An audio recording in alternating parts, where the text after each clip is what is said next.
En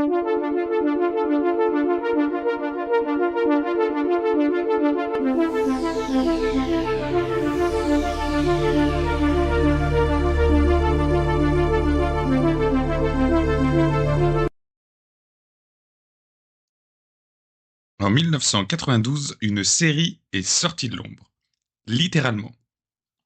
Elle a redéfini l'animation télé et transformé un super-héros déjà culte en véritable icône.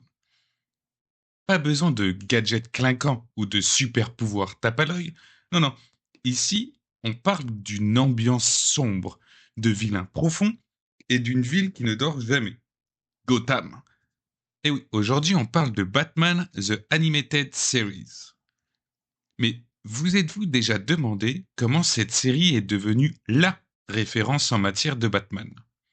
Spoiler, ça implique des idées folles, des nuits blanches et un certain Mark Hamill qui a bien plus d'un tour dans son sac. Alors, accrochez vos capes, on est parti. Tout commence au début des années 90. Les films de Tim Burton, Batman et Batman Returns, cartonnent. Warner Bros. Se dit tiens, et si on surfait sur la vague? Mais pas question de faire un simple dessin animé pour enfants. Non, ils veulent quelque chose de sombre, de mature.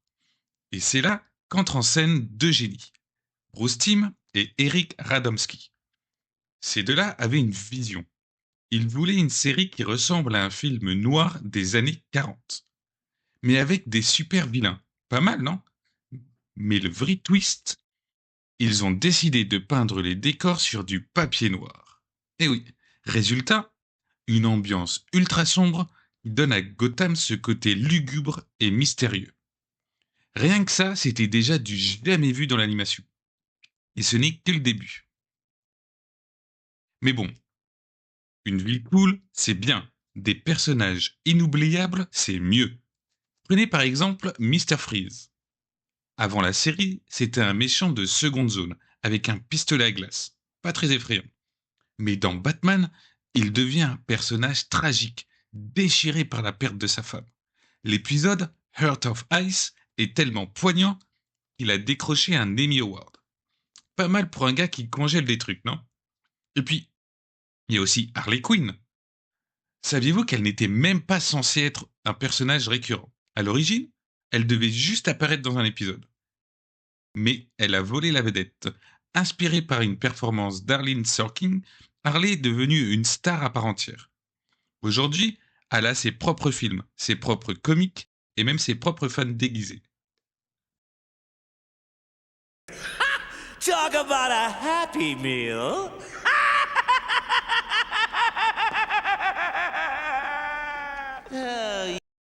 Et évidemment, parlons du Joker. Vous savez qui lui prête sa voix dans la version américaine? Mark Hamill, oui oui, le fameux Luke Skywalker. Mais saviez-vous qu'il n'était pas le premier choix? C'était Tim Curry qui devait l'interpréter, mais sa voix était trop terrifiante, même pour Gotham. Hamill, lui, a débarqué avec son rire diabolique, et a tout déchiré.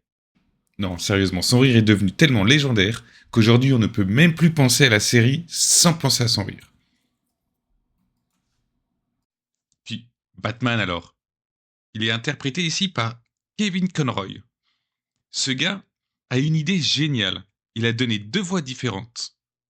Une pour Bruce Wayne, ce fameux charmeur milliardaire, et une pour Batman, le justicier sombre. Résultat, une performance tellement parfaite que ça a défini comment Batman devrait sonner pour les décennies à venir.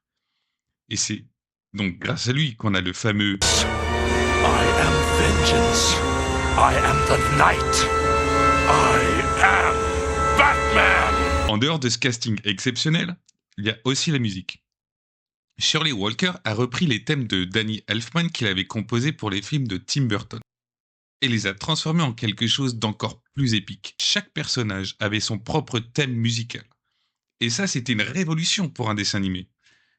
Donc au final, on se retrouve avec une ambiance sonore qui colle à la peau et qui vous fait frissonner à chaque note.